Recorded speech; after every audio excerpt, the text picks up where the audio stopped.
ഈ ഡ്രസ്സിൻ്റെ കട്ടിങ് തൊട്ടേ അബദ്ധങ്ങളുടെ ഒരു പെരുമഴ തന്നെയായിരുന്നു.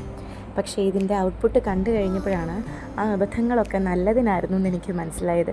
അതുപോലെ എനിക്ക് ഡ്രസ്സ് ഭയങ്കരമായിട്ട് ഇഷ്ടമായി. സോ നിങ്ങൾ കണ്ടു നോക്കിയിട്ട് അഭിപ്രായം പറയാം.